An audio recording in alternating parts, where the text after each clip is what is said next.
We're going to put it to the test today to see if cross-country are actually good or bad.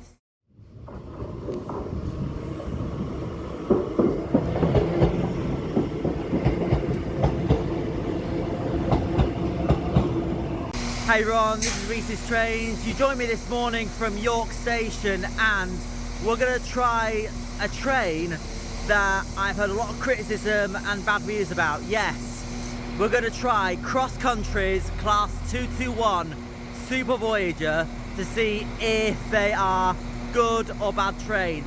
So, I have tried Grand Central, I was impressed with those Voyagers, but we're going to put it to the test today to see if cross-country are actually good or bad. So let's have a look, see where the train's going to be, and let's get straight on with it. Right, so the train we're going to be getting is the 10:35 cross-country service to Plymouth, but we're going to go down from here down to Sheffield. It starts here all the way down to Plymouth. Right, so here's the outside of the train. This is unit 221127, so it's the tilting version. Right, let's board the Voyager and see what it's like. Go through the interior. Liking the interior. Once again, these do give me vibes of the Avanti West Coast Pendolino. Yeah, I like this interior. Here's the vestibule. Let's go through to the other coaches. We're in Coach D today, so we'll just walk down the train. This is the unrefurbished version, so when I rode Grand Central it was a refurbished version because they came from Avanti West Coast.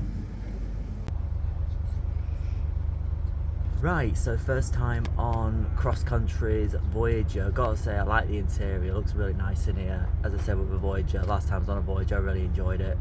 With Grand Central it's the unrefurbished one, so it does have older seats. It's not quite up to standard, but I still like the interior of these trains, so I think it's quite alright. So what we'll do, we'll have a look around the seat now before we set off, because it's likely this train's going to get very busy by the time we get down to Leeds and then continuing down to Sheffield. So let's have a look around the seat and then I'll give my opinion. So you've got armrests, you've got plug sockets to charge your phone, you've got a little panel here to put your food and drink on, although probably I think in my opinion could do a bit of refurbishment. So I think these are due to get refurbishment soon, this version of the Voyagers. So you got some table seats, but like with Grand Central, there's not many table seats on this version of the Voyager, so it is slightly awkward, this layout, but I'm not complaining either way. You got overhead luggage racks, you got windows as well. However, I'm going to make a couple criticisms here. The seat that I originally had reserved has a pillar next to it and you can't even see out of the windows, which is a disappointment. So, you know, normally I like a seat with windows where you can see out, because obviously, you know, that's part of the journey, isn't it? Unfortunately, I was given a seat with a pillar, so at the moment I've gone the seat behind, see if anybody gets on it. It's likely this service is going to fill up as we go further down. So this brings me on to another point as well, another criticism with the cross-country Voyagers. For the long journeys, sometimes they're only 4 or 5 carriages, which means they can fill up and they'll just get absolutely cramped, which is something I'm disappointed about, you know, with cross-country's Voyagers. But so I just thought I'd throw those out. Other than that, I think the interior of the Voyager is really nice. So what we'll do, we'll see how busy this train's going to get, and then we'll just have to try and make do with what we got until we get down to Sheffield. So just sit around now, then we'll wait to leave in about 10 minutes. Right, ring gear, and here we go. Flipping heck. I always say this of a Voyager when I ride one.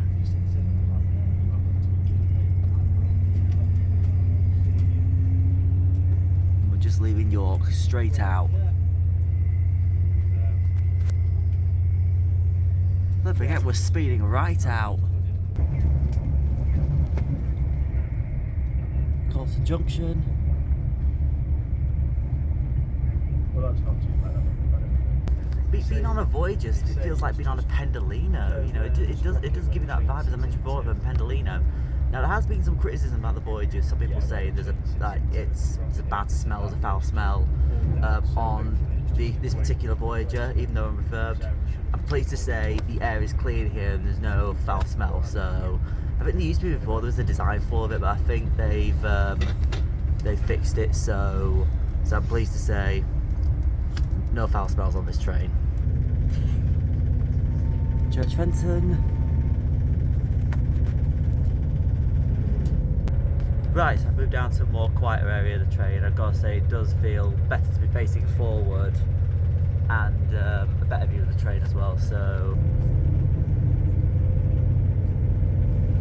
now let's answer this question. Does this version of the Voyager tilt like with the Pendolino? Sadly not, because it was disabled a few years ago by CrossCountry to save on money and maintenance, which is a bit of a disappointment, but despite that, I'm not massively disappointed by it, just sitting back and enjoying the ride. So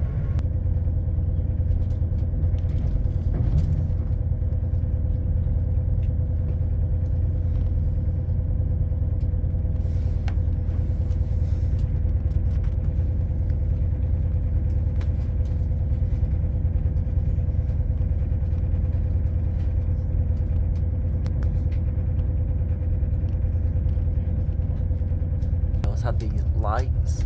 It's a bit hard to reach unless when you're sitting down, but you can flip both of them on, you can flip both of them off. I did try it on Grand Central and it ended up not working, but yeah, I thought I'd throw that out. And here is Leeds.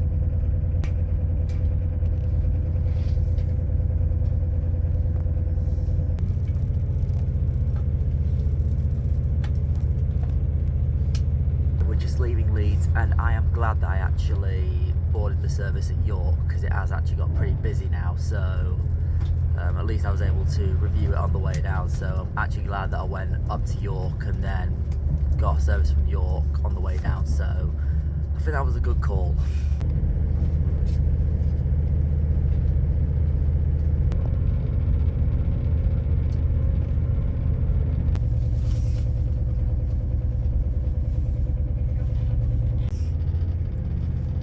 So this here is the junction that goes all the way around to Moorthorpe. Normally CrossCountry do go down that way, but today we're being diverted by South Epsom down towards Doncaster.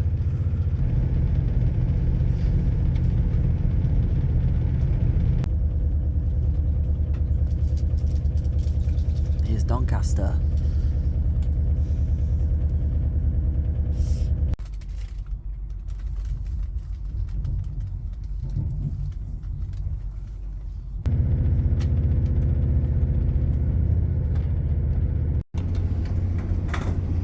Right, so my thoughts on the CrossCountry Voyager. Despite some criticism about the CrossCountry ones, I actually quite like these. Even though they're unrefurbished, I do like the interior. Even though the ride's a little bit bumpy, I'm still comfortable with it. So yeah, the interior's nice. I know criticism-wise, with limited carriages, they can get really full very easily. So compared to Grand Central, I do think these are pretty good trains, although in my opinion I think I do prefer Grand Central just to avoid the busyness. So yeah, I'm impressed with the cross-country ones, even though windows are not fully aligned with the seats, which was disappointing as a result of my original reserve seat, which put me against a pillar, which was disappointing.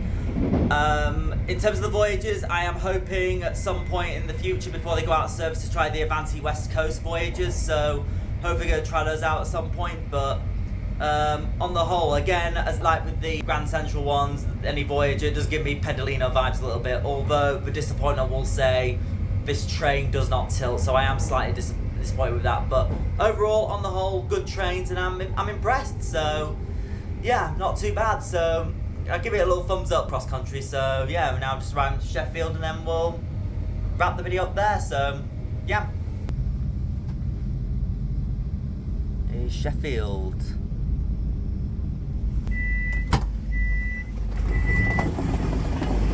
After you.